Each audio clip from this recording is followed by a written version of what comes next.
Bonjour à tous, bienvenue sur Ghislain Develop. J'espère que vous allez bien. Nous ne pouvons commencer cette vidéo d'aujourd'hui sans manifester notre gratitude à l'endroit de l'hôtel La Renardière pour l'accueil chaleureux qui nous a été réservé.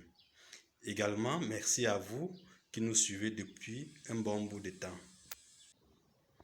Comme promis, aujourd'hui, nous allons apporter des éléments de réponse à la question « Qui suis-je » Et pour cela, nous devons raconter une petite anecdote, celle de l'éléphant enchaîné de cirque.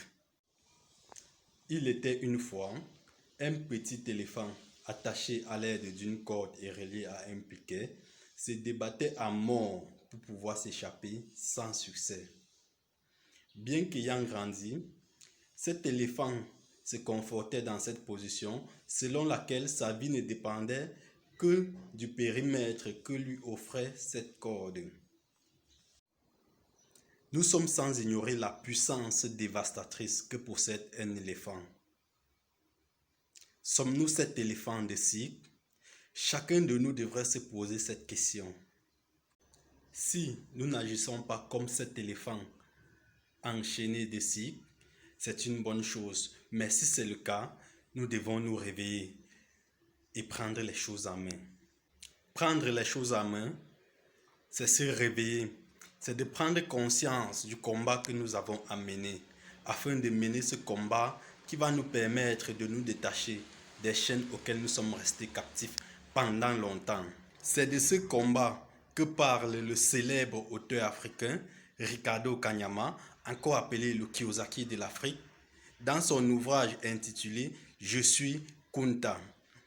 Dans cet ouvrage, il met en exergue deux personnages, parmi lesquels Kunta, qui incarne à lui une détermination, qui a ce réel désir profond de pouvoir se libérer de ses chaînes.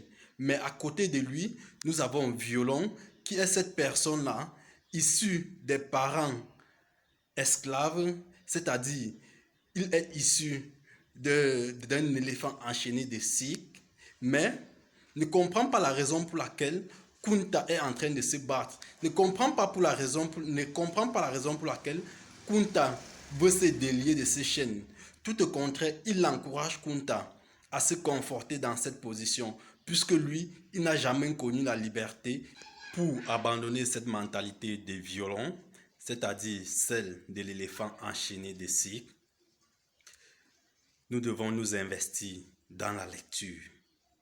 Je dis bien, nous devons nous investir dans la lecture, pas la lecture de n'importe quel livre. Nous aurons l'occasion de vous proposer des livres qui pourront vous changer, qui pourront changer votre vision de voir les choses. Pour la prochaine vidéo qui sera disponible dimanche prochain, nous allons partager avec vous les enseignements contenus dans le best-seller La chèvre de ma mère du célèbre auteur Ricardo Kanyama. Si vous avez tiré un enseignement de cette vidéo d'aujourd'hui, n'hésitez pas à la partager, commenter, également abonnez-vous à notre page.